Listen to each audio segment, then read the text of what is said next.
to purchasing items. The first item is a $172,998 contract with Triscapes. This is for mowing of public right-of-ways along 16 city roadways on key travel corridors, resulting in improved maintenance of 68 lane miles of travel and 23 acres of other city-owned properties. The mowing will be done bi-weekly during the mowing season, which is March through October, and the bidder on that is the lowest qualified bidder that responded to the RFP. Up next, Ford's Dirt Work and... Mr. Drake, I want to ask you a question about this. Yes, sir. I noticed that the Triscapes was a lot lower than all the other bidders out there. Yes, sir. And what are the change order in this contract? What are the change orders?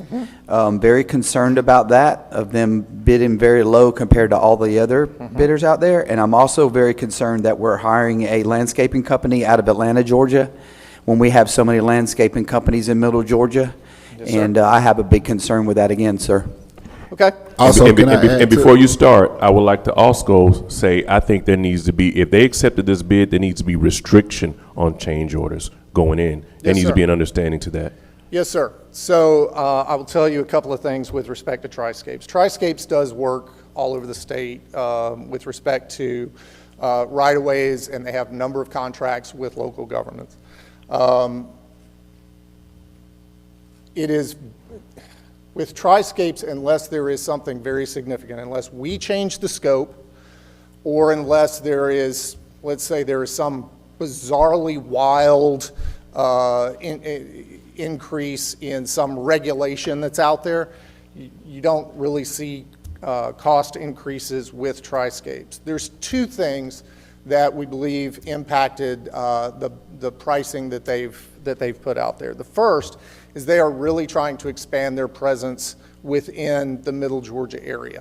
They already are doing some work, and in fact do some work for us already, and we have not had change orders with those contracts.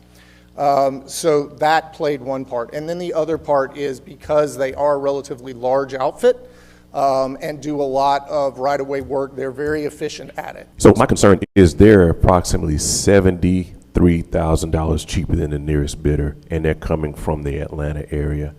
So if this is something that we have a tendency to agree with, I want to monitor that closely, and I would rather patronize a local vendor if there was one that were to bid on this. So I do have concerns there. Councilman, I will say that we do have a local vendor preference. This has been a topic that's come up in the past.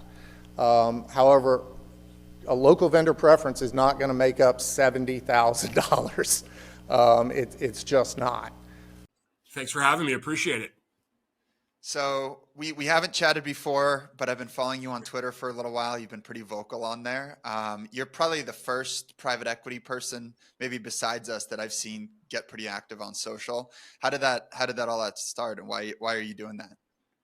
Yeah, I mean, so Hidden Harbor is a private equity firm I founded with a couple partners about 8 years ago. What we primarily do is buy $5 to $10 million founder-owned businesses. Right. Oftentimes we're the founders looking to retire or looking for the right partner. And, we'll come in and oftentimes, help them kind of professionalize the business, do add-on acquisitions, grow them to 20 to 30 of EBITDA and sell them.